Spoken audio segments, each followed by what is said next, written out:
lintas agama ini Iya. sebenarnya tidak bisa terbayangkan ya. Jadi Iya. maksudnya kita sebagai Iya. agama apa kemudian berdoa kepada Tuhan dari agama lain. Ini kan Iya. absurd ya. Iya. Ide yang absurd Itu. semata-mata memang tidak ada faktanya seperti itu, Iya. Ustaz. Kita juga tidak tahu, jangan sampai agama lain juga tidak menganut seperti itu. Iya. Jangan sampai ide-ide ini hanya dipaparkan dan dipaksakan kepada Iya. umat Islam. Hanya dijejalkan pada kita. Seolah-olah umat Islam adalah pelaku bersalah yang harus Iya. dipahamkan Iya. tentang toleransi, Iya. tentang doa lintas beragama ataupun salam lintas agama seperti iya. itu.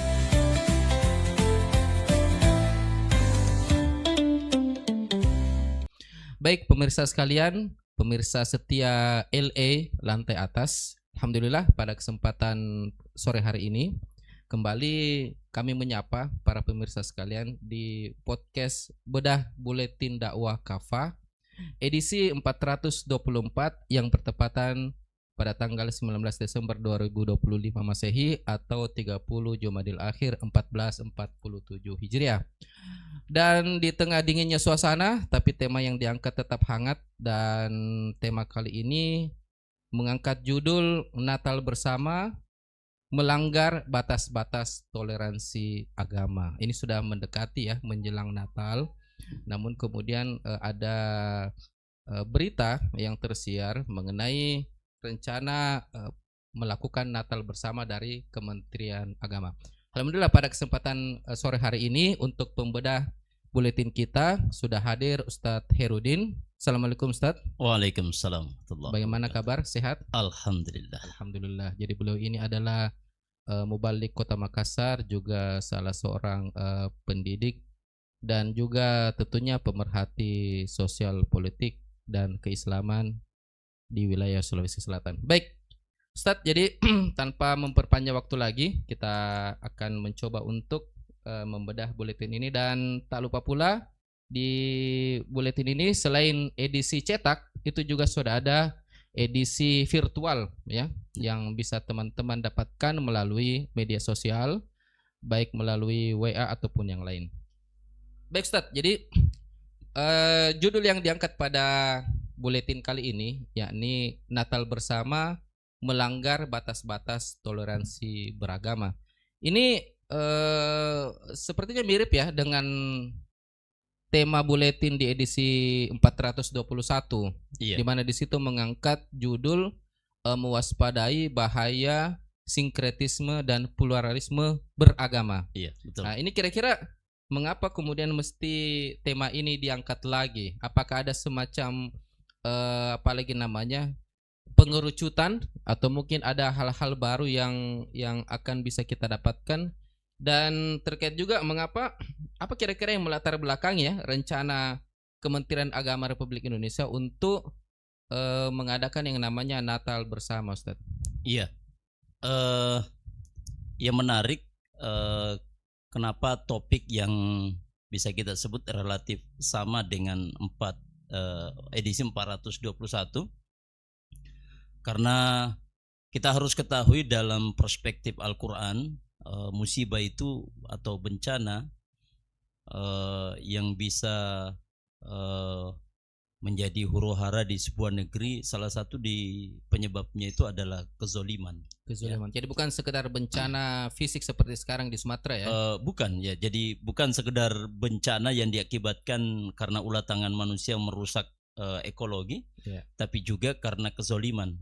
Salah satu kezoliman yang paling besar itu dalam Quran, ya, itu disebut di Quran surah Luqman, innasyirka ladzulmun azim, ya. Jadi sesungguhnya kesyirikan itu adalah kezoliman yang paling besar, ya. Okay. Jadi ayat itu kan bercerita nasihat nasihat Luqmanul Hakim kepada putranya, ya bunayya la tusyrik billah, wahai anakku jangan engkau menyekutukan Allah, innasyirka ladzulmun azim. Di ayat lain Allah Subhanahu wa taala menjelaskan, wa ma kunna muhlikil qura illa wa ahluha zalimun. Kami tidak membinasakan penduduk sebuah qura, penduduk sebuah negeri, melainkan mereka banyak melakukan kezaliman. Dan kesyirikan itu, apalagi menyebut Allah itu punya anak dan seterusnya, itu adalah kezaliman yang paling besar. Ya. Nah, itu kira-kira mungkin mengapa topik ini mesti diulang kembali, ya sekaligus tentu kita ingin membangun pemikiran umum di tengah umat yang berangkat dari kesadaran pada akidah dan syariat Islamnya, bahwa upaya untuk menghilangkan batas-batas yang sudah sangat jelas dalam agama kita, atau ingin meneguhkan toleransi liberal, ya, yang bersumber dari paradigma Barat itu yang menjadi agenda Kementerian Agama RI melalui upaya untuk melakukan perayaan Natal bersama, ya. Oke. Dan sepertinya memang itu ingin diwujudkan karena pernyataan menterinya mengatakan ini pertama dalam sejarah. Ini perayaannya maksudnya gimana nih Ustaz? Perayaan Natal bersama ini bagaimana? Kalau tidak ada rilis resmi dari kementerian, ya, bahwa perayaan Natal bersama ini dimaksudkan adalah mengumpulkan aliran-aliran atau misalnya sekte di dalam agama Nasrani agar satu kali saja melaksanakan perayaan Natal, maka berarti ya yang dimaksudkan Natal bersama itu ya mengumpulkan orang Kristen bersama dengan pemeluk agama lain. Nah, tentu kan dalam hal ini ya umat Islam. Iya. Dengan dalih ingin merekatkan apa yang disebut dengan kedaulatan negara, ingin memajukan bangsa dan seterusnya, ya. Kan seperti itu pernyataannya Menteri Agama ketika melepas peserta gerak jalan santai lintas agama di kantor Kementerian Agama. Beliau mengatakan suatu bangsa kalau ingin maju, ya, ingin kuat, ingin berdaulat, maka kerukunan antar umat beragama itu mesti diperkuat, salah satunya dengan ya perayaan Natal bersama. Tapi ini kan kebablasan caranya, seperti itu. Berarti ini yang dimaksud yang mana Ustaz? Tadi kan ada sepertinya ada dua model ya. Perayaan Natal bersama maksudnya adalah bagian-bagian dari umat Kristen itu disatukan dalam sebuah proses yang sama, mungkin di hari yang sama, di jam yang sama. Atau tadi versi yang kedua bahwa perayaan Natal itu akan melibatkan juga agama-agama yang lain. Nah, ini versi Kemenak ini seperti apa, Ustaz? Sepertinya yang terakhir. kedua. Yang kedua ya? Iya. Sebab kenapa mesti digembar-gemborkan kalau hanya untuk menyatukan aliran-aliran keagamaan di dalam Nasrani itu untuk merayakan Natal bersama? Apa urgensitasnya? Berarti yang dimaksud di sini adalah perayaan Natal ini selain melibatkan umat Kristiani karena memang adalah hari besar mereka, tapi juga meminta atau melibatkan umat-umat yang lain, tentu termasuk umat Islam yang merupakan komponen terbesar di bangsa ini. Betul. Ya. Oke. Nah, Ustaz, jadi tadi bahasa-bahasa yang disampaikan ini terkait dengan perayaan Natal bersama dengan konsep seperti itu kan didasari pada pemahaman mengenai toleransi, Ustaz, ya. Jadi mungkin ada keinginan-keinginan untuk memberi sebuah sugesti dan bentuk real toleransi versi yang diinginkan oleh Kementerian Agama. Nah, dalam perspektif Ustaz sendiri kira-kira toleransi itu seperti apa sebenarnya? Sebenarnya dalam Islam, jadi Islam ini adalah agama yang adil, agama yang sempurna, penuh rahmat, telah memberikan garis yang sangat jelas, ya. Jadi wujud toleransi itu adalah kita menenggang terhadap perbedaan agama lain, ya, tidak memaksakan dan tentu juga tidak mencampur adukan itu satu ajaran agama dengan agama lain. Mencampur adukan. Ini bahasanya sinkretisme berarti ya? Iya. Saya mulai dulu yang pertama. Jadi toleransi itu adalah kita diajarkan oleh agama kita untuk membiarkan pemeluk agama lain. Lakum dinukum waliyadin. Itu di Quran surah Al-Kafirun ayat 6. Bagi kalian agama kalian, bagiku agamaku. Dan itu 1400 tahun yang lalu sudah diajarkan oleh Allah Subhanahu wa taala kepada kaum muslimin. Iya, betul. Nah, kemudian yang kedua, toleransi itu maknanya adalah kita nggak boleh memaksa orang lain itu untuk masuk ke dalam agama Islam. Sebagaimana di Quran surah Al-Baqarah, la ikraha fiddin.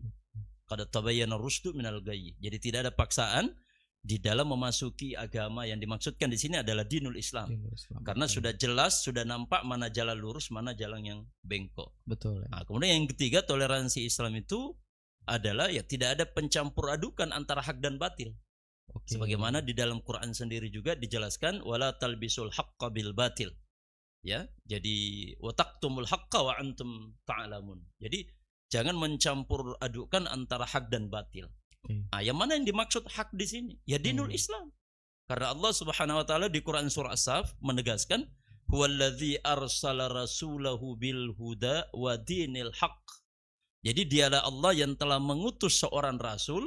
Rasulnya yang dimaksud adalah ya Rasulullah Muhammad sallallahu alaihi wasallam wa dinil haq, dengan membawa agama yang hak. Yang agama yang hak itu adalah dinul Islam. Ya. Karena di Quran surah Ali Imran ayat 19 Allah mengatakan inna din indallahil Islam. Jadi sesungguhnya agama di sisi Allah, inna dina indallah, di sisi Allah itu hanyalah Islam. Itu hak. Berarti yang lain itu batil. Gitu. Karena itulah mencampur adukan satu ajaran agama dengan ajaran agama lain itu adalah kebatilan. Karena dinyatakan oleh ayat yang saya bacakan tadi wala talbisul haqqa bil batil.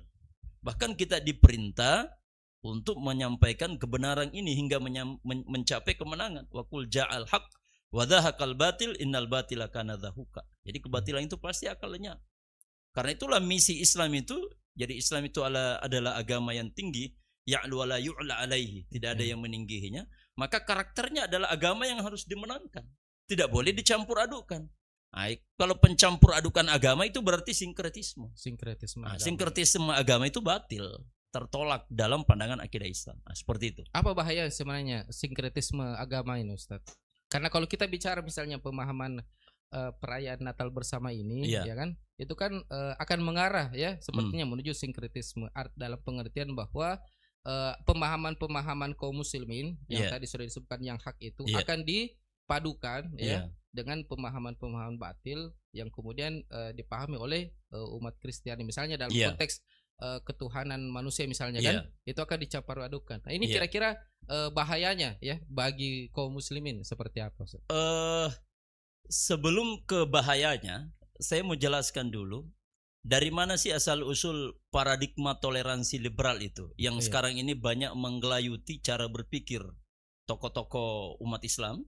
Mungkin juga ya saya berani mengatakan termasuk menginfiltrasi pikiran Menteri Agama gitu kan? Kita, ya. Jadi toleransi beragama ala liberal ini ya itu sebenarnya tidak memiliki asal muasal dari Islam, baik dalam konteks teologinya ya secara normatif dan tradisi keilmuan ya.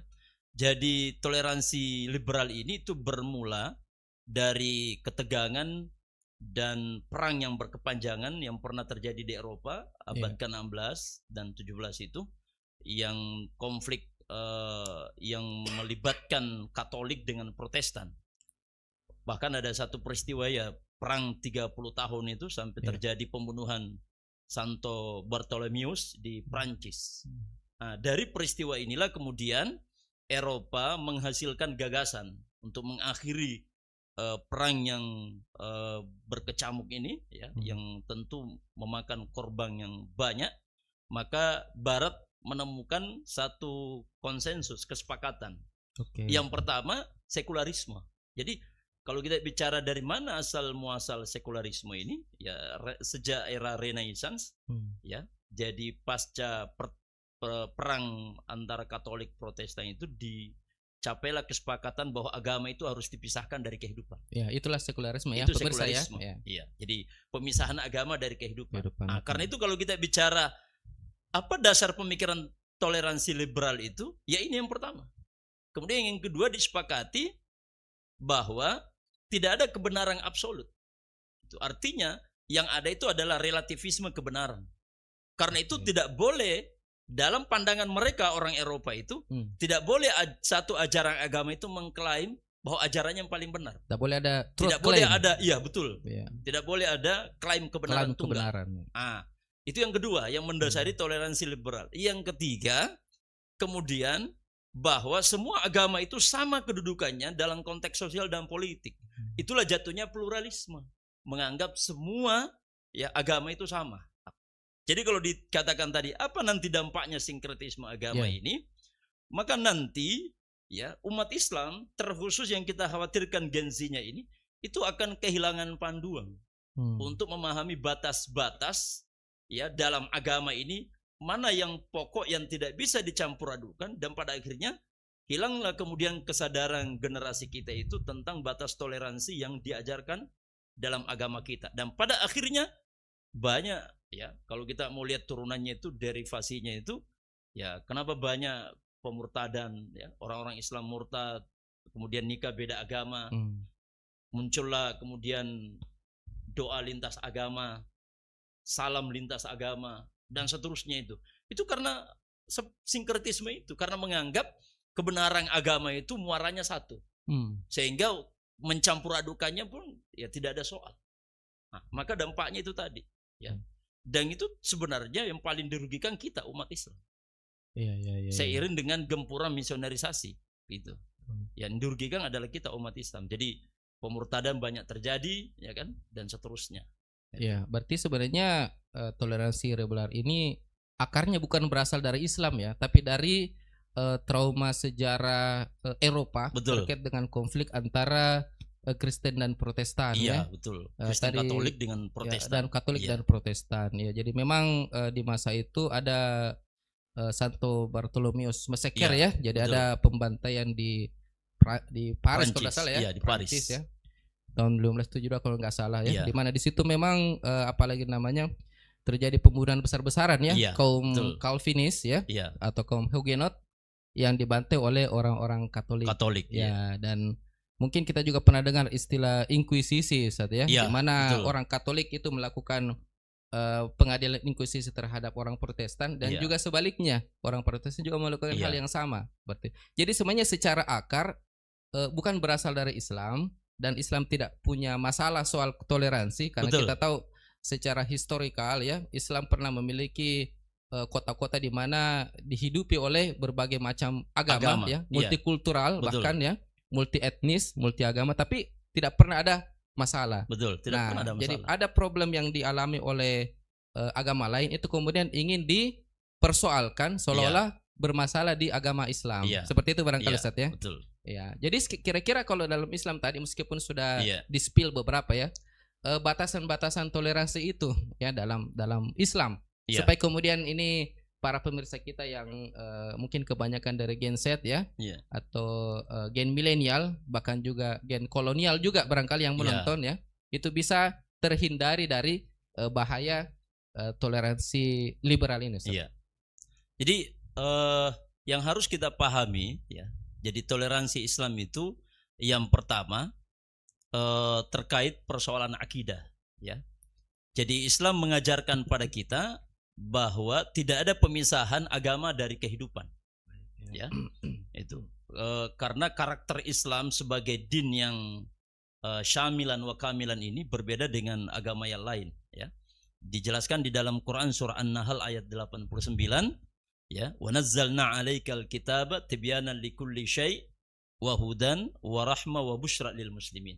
Jadi kami telah menurunkan Alkitab untuk menjelaskan segala sesuatunya. Nah, ayat ini sekaligus memberikan pemahaman pada kita bahwa Islam itu bukan sekedar agama ritual sebagaimana yang banyak dipraktekkan umat Islam hari ini. Merasa sudah berislam secara hebat ketika hanya fokus sholat 5 waktu, rumah ke masjid, tiba Ramadan puasa, punya kemampuan haji umroh dianggap sudah luar biasa keislamannya. Nah, padahal Islam itu mengatur seluruh kehidupan kita, persoalan akidah, ibadah, malbusat, ya pakaian, masyrubat, wamat umat, makan minum, kemudian akhlak, ya bagaimana menghiasi diri, termasuk Islam menatah hubungan kita dengan sesama manusia, baik Muslim maupun non Muslim, dalam konteks muamalah. Di sana ada nizamul hukmi, bagaimana Islam mengatur sistem pemerintahan, nizamul iktisadi, ekonominya, ijtimai, relasi sosial laki dan perempuan di tengah masyarakat. Islam juga mengatur tentang strategi pendidikan, politik luar negeri.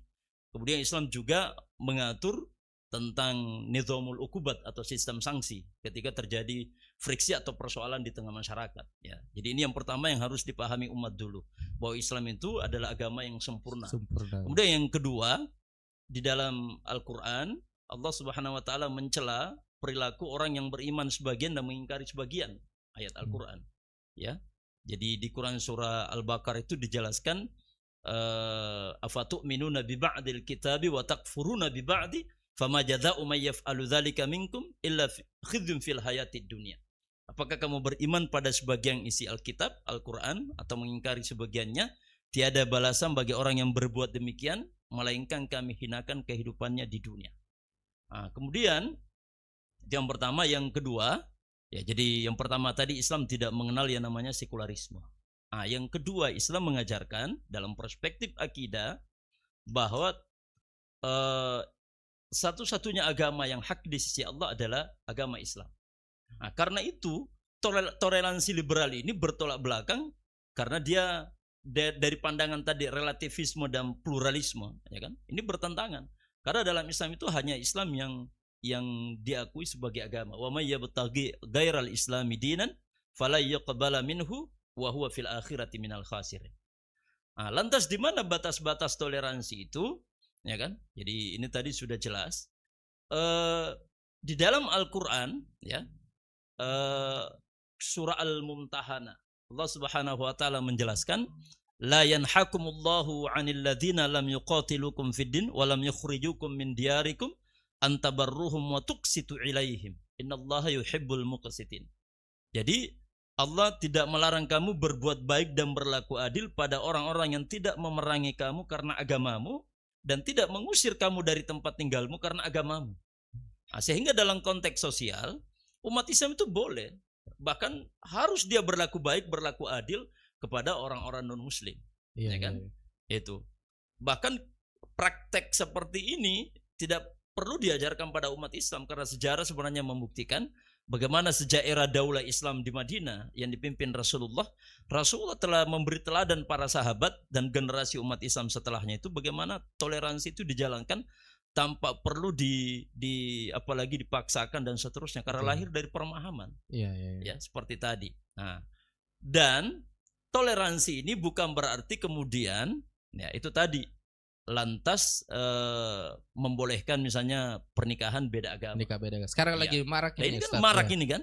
Karena itu tadi salah satu dampaknya itu ketika pikiran orang mengatakan semua agama sama ya. Dan kemudian tidak ada lagi pembeda antara hak dan batil, ya, tidak ada batas-batasnya lagi. Yang penting berbuat baik, ya kan, sama-sama itu yang sering ditonjolkan surga, kan, itu. Padahal justru di dalam Quran surah Al-Mumtahanah ayat 10 Allah Subhanahu wa taala ya melarang pernikahan beda agama, ya. Allah Subhanahu wa taala berfirman, la hunna hillul lahum wa lahum yahilluna lahunna. Jadi mereka itu ya jadi apalagi wanita mukmin itu tidak halal bagi laki-laki kafir. Begitu juga sebaliknya. Nah, kemudian yang kedua, batas toleransi itu jadi satu tadi tidak boleh ada pernikahan beda agama. Yang kedua, Islam tidak pernah mengajarkan doa lintas agama sebagaimana yang banyak marak terjadi. Termasuk salam lintas agama. Bayangkan ya ini tidak tahu dari mana asal muasalnya ya. Sebab kalau kita belajar sejarah juga di negeri ini ya, era Pak Harto itu tidak pernah saya lihat tradisi pejabat itu ketika memberi salam di hadapan misalnya kegiatan resmi kenegaraan, banyak agama di situ, ya, lantas semua salam agama diucapkan. Itu sekarang semacam sebuah kayak kewajiban itu kan? Ya. Itu. Jadi tidak harus semua agama hadir di situ, Ustaz, ya. Iya. Kadang juga tidak ada. Betul. Tidak ada Sepertinya sudah ada ada instruksi ya. Ya, ada istilahnya lagunya gitu kan, yang harus dibacakan secara komplit. Ya. Gitu kan. Itu kan harusnya kita manai bahwa keberhasilan orang-orang kafir itu menyusup masuk, ya, termasuk dalam hal ya protokoler kegiatan-kegiatan resmi kan, itu kan semuanya keberhasilan mereka itu. Dan itu sebenarnya kalau kita apalagi baca ya satu kemenangan mereka memaksa para pejabat publik yang kebanyakan pejabat publik di negeri kita ini kan muslim ya. Itu kan harusnya sebagai seorang muslim itu kalau dia mengaku meneladani Rasulullah, ya kan, misalnya kalau presidennya katanya pengikut Nabi Muhammad, gubernur banyak muslim, kalau mengaku katanya pengikut Nabi Muhammad, wali kota, bupati, pejabat-pejabat struktural lainnya di semua instansi lembaga pemerintah yang kebanyakan luar biasa itu kalau perayaan Maulid paling terdepan mencintai Nabi. Tapi kan Nabi sendiri mengatakan sebagaimana diutarakan Usama bin Zaid ya radhiyallahu anhu bahwa Nabi sallallahu alaihi wasallam marra ala majlisu fihi akhlatun minal muslimina wal musyrikina adatan ya autani wal yahuda fasallim alaihi nabi sallallahu alaihi wasallam. Jadi Usama bin Zaid itu meriwayatkan satu hadis bahwa sungguhnya Rasulullah SAW marra ala majlis, dia melewati satu majelis yang di situ ada umat Islam dan ada orang musyrik bercampur juga dengan orang Yahudi, dan Nabi itu memberi salam, mengucapkan salam kepada mereka. Salamnya sebagaimana salam yang ini.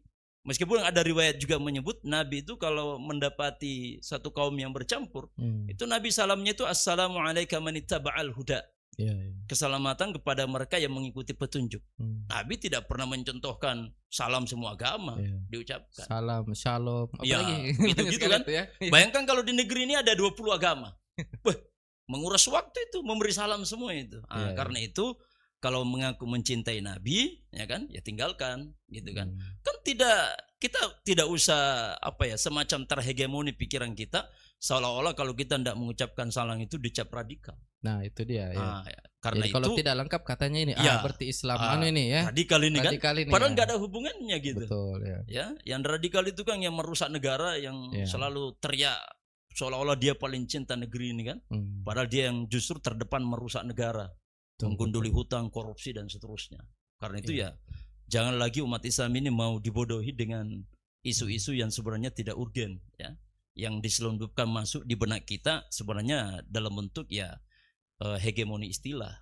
Pada akhirnya kita tidak mau terbuka mata, hati dan pikiran kita melihat kebenaran yang sesungguhnya. Jadi jangan lagi mau dibodohi dengan istilah-istilah yang seperti itu ya, yang struktur maknanya dibangun oleh musuh-musuh Islam. Betul. Apalagi istilah doa lintas agama ini sebenarnya tidak bisa terbayangkan ya. Jadi maksudnya kita sebagai agama apa kemudian berdoa kepada Tuhan dari agama lain, ini kan absurd ya. Ide yang absurd semata-mata, memang tidak ada faktanya seperti itu Ustadz ya. Ya, kita juga tidak tahu, jangan sampai agama lain juga tidak menganut seperti itu. Jangan sampai ide-ide ini hanya dipaparkan dan dipaksakan kepada umat Islam, hanya dijejalkan pada kita, seolah-olah umat Islam adalah apalagi namanya pelaku bersalah yang harus dipahamkan tentang toleransi, tentang doa lintas beragama ataupun salam lintas agama seperti itu.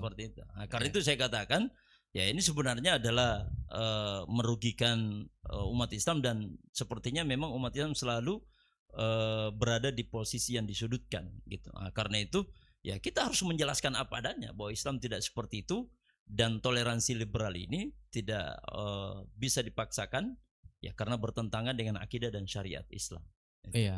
Baik Ustadz. Jadi menarik sekali ya pemaparan dari Ustadz tadi. Banyak hal ya yang kita bisa dapat terkait dengan apa asal muasal dari toleransi liberal itu ya, dari mana ternyata berasal dari problem ya traumatik dari Kristen di Eropa yang kemudian dijaga ke kita, dan yang menjadi korban kebanyakan yang menjadi korban tentang ide ini itu adalah kaum muslimin ya.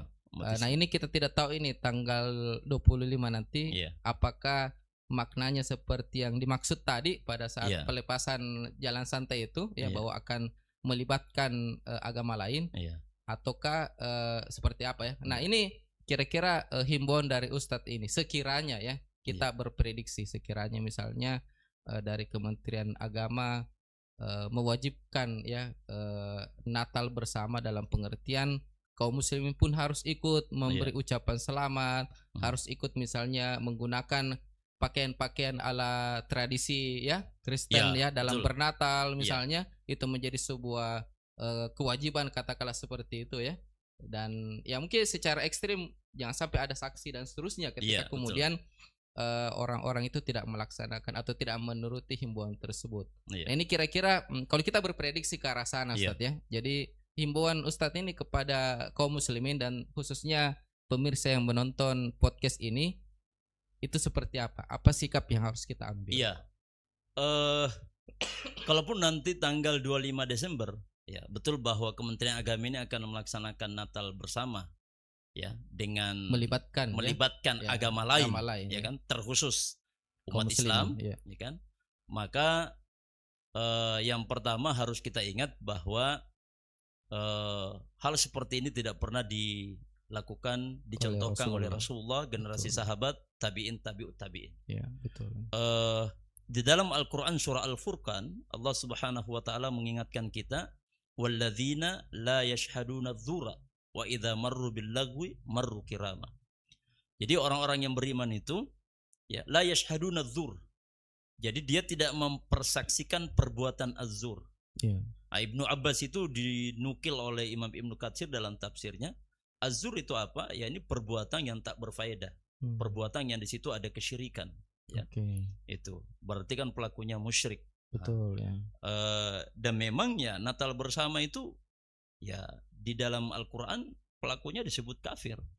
Al-Maidah ayat 73 itu Allah Subhanahu wa taala berfirman, laqad kafara alladziina qalu innallaha huwal masiihu ibnu maryam wa qala al-masiihu ya bani Israil i'budullaha rabbi wa rabbakum innahu may yusyrik billah faqad harramallahu alaihil jannah. Ya. Coba itu ya. Jadi sungguh kafirlah orang yang mengatakan Al-Masih ibnu Maryam itu adalah Tuhan. Padahal Al-Masih ibnu Maryam ketika hidupnya dia menyeru pada Bani Israel, sembahlah Allah Tuhanku dan Tuhan kalian. Sesungguhnya orang-orang yang menyekutukan Allah itu ya haram baginya untuk masuk surga. Ayat berikutnya itu laqad kafara alladziina qalu innallaha tsalitsu tsalatsa. Sungguh kafirlah orang-orang yang mengatakan Tuhan itu satu dari yang tiga atau tiga dari yang satu, Trinitas kan? Siapa yang punya keyakinan itu? Kan mereka yang mau mengadakan nanti tanggal 25. Betul ya. Ya kan? Itu tidak boleh kita samarkan. Kelahiran Tuhannya. Iya, kelahiran Tuhannya itu jelas itu. Sebagai penebus dosa. Iya. Wa ma min ilahin illa ilahun wahid. Padahal tidak ada Tuhan melainkan Dia Allah, Tuhan yang satu. Betul. Nah, karena itu kalau mengaku sebagai orang Muslim jangan ikut gitu. Ya, karena itu Quran itu ya panduan untuk menuju jalan keselamatan dunia wal akhirah ya. Ya, itu yang pertama. Jadi bertentangan. Nah, yang kedua bagi umat Islam yang mungkin di tempat kerjanya acap kali dipaksa ya. Oleh mungkin pimpinan perusahaannya, atasannya untuk menggunakan atribut-atribut keyakinan agama lain yang lagi memperingati ya hari raya mereka itu. Itu Rasulullah mengatakan ya man tasyabbaha biqaumin fahuwa minhum. Jadi barang siapa yang menyerupai satu kaum ya dia bagian dari kaum tersebut.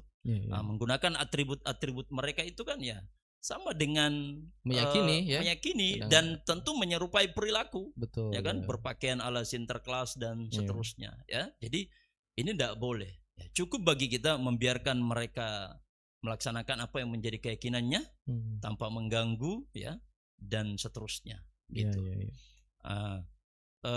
Ingat di dalam Al-Qur'an surah Al-Bayyinah Allah Subhanahu wa taala tegas mengatakan innalladzina kafaru min ahlil kitabi wal musyrikina fi nari jahannam khalidina fiha ya ulaika hum syarrul bariyah. Sesungguhnya orang-orang kafir dari kalangan orang-orang ahlul kitab, siapa yang dimaksud itu Yahudi dan Nasrani, dan orang-orang musyrik ya tempatnya itu adalah neraka jahanam. Dia kekal di dalamnya dan itulah seburuk-buruk makhluk. Jadi kalau kita kaitkan tadi Nabi mengatakan man tasyabbaha biqaumin fahuwa minhum. Siapa yang menyerupai suatu kaum, dia bagian dari kaum tersebut. Kaum yang dimaksudkan ini yang memperingati itu oleh Quran surah Al-Bayyinah tadi itu bakal ditempatkan nanti di yaumil akhir itu di neraka. Apa kita mau? Ikut-ikut ke sana. Ikut-ikutan gitu kan. Karena itu ya bagi saudara-saudaraku ya kaum muslimin ya mau dari generasi kolonial ya, generasi milenial, Gen Z dan seterusnya ya hiduplah jalani hidup ini dengan standar yang benar ya. Itu tidak boleh kita kemudian menjalaninya dengan serampangan ya. Tak memiliki ukuran yang baku karena hidup ini tidak abadi ya. Apapun yang kita kumpulkan dari kerja kita semuanya fana ya. Ma indakum yanfadu wa ma indallahi baqi. Apa-apa yang ada di sisimu dia fana dan yang di sisi Allah berupa catatan dari amal perbuatanmu itulah yang kekal abadi yang nanti kita akan dapatkan ganjarannya di yaumil akhir. Karena itu di penghujung Desember 2025 waspada. Kezaliman yang besar berupa kesyirikan ini bisa mengundang azab Allah Subhanahu wa taala dan bagi kita biarkanlah mereka melakukan apa yang menjadi keyakinannya maka kita harus billagwi marru kirama ya meneguhkan kehormatan kita kemuliaan kita sebagai umat Islam itu tak boleh menggadaikan keyakinan dan keterikatan kita kepada hukum syara Karena itulah jalan kemuliaan yang Allah Subhanahu wa taala telah berikan kepada kita untuk meraih kebahagiaan hidup di dunia dan di akhirat. Saya kira demikian. Ya. Baik, alhamdulillah luar biasa diskusi kita pada kesempatan sore hari ini ya. Dan materi yang sangat logis dan berkenaan ya, relate dengan apa yang akan kita temui di pekan-pekan ke depan ya, menjelang Natal ini. Kita tahu mungkin di grup-grup WhatsApp sudah ada ucapan-ucapan barangkali ya, betul. yang kemudian dengan apalagi bahasa-bahasa yang menarik untuk kemudian itu tadi ya, itu bisa jadi akan menggadaikan akidah kita, gitu kan? Karena sekali kita membenarkan ya perayaan Natal misalnya kelahiran sesuai dengan apa yang mereka pahami, maka tentu kita akan berpotensi ya Ustaz ya untuk beralih keyakinan. Karena kita akan meyakini adanya Trinitas mungkin tadi. Secara formil kita tidak pindah agama. Ya. Tapi sejatinya keyakinan dan cara kita bersikap itu karena itu tadi man tasyabbaha biqaumin fahuwa minhum. Ya. Itu kalau Nabi yang mengatakan fahuwa minhum, itu bahaya sekali. Nah, itu yang kadang kurang dipahami Ustaz kaum muslimin. Kan mereka cuma mengatakan ini kan sekedar 1 kali 1 tahun gitu kan. Hanya sekedar formalitas saja, tapi di dalam hati saya yang paling dalam gitu kan tidak seperti itu ya. Tapi betul sekali ya, untuk pemirsa hati-hati ya. Hadis Nabi sudah jelas ya, mendefinisikan orang-orang yang bertasyabuh, yang menyerupai umat yang lain ya fahuwa minhum, maka sesungguhnya bagian dia dari mereka di saat itu menjadi bagian dari mereka. Nah, seperti itu. Baik, luar biasa. Syukran Ustaz atas penjelasannya dan kepada para pemirsa sekalian, semoga apa yang dibahas pada kesempatan sore hari ini bisa memberi manfaat untuk kita semua, menambah horizon pemahaman kita tentang Islam, dan sekali lagi meneguhkan akidah serta pemahaman kita tentang Islam di tengah gempuran ide-ide Barat ya, termasuk ide-ide toleransi liberal ini yang sangat berbahaya. Baik, terima kasih atas perhatian para pemirsa sekalian. Semoga di pekan depan kita bertemu lagi. Assalamualaikum warahmatullahi wabarakatuh. Waalaikumsalam warahmatullahi wabarakatuh.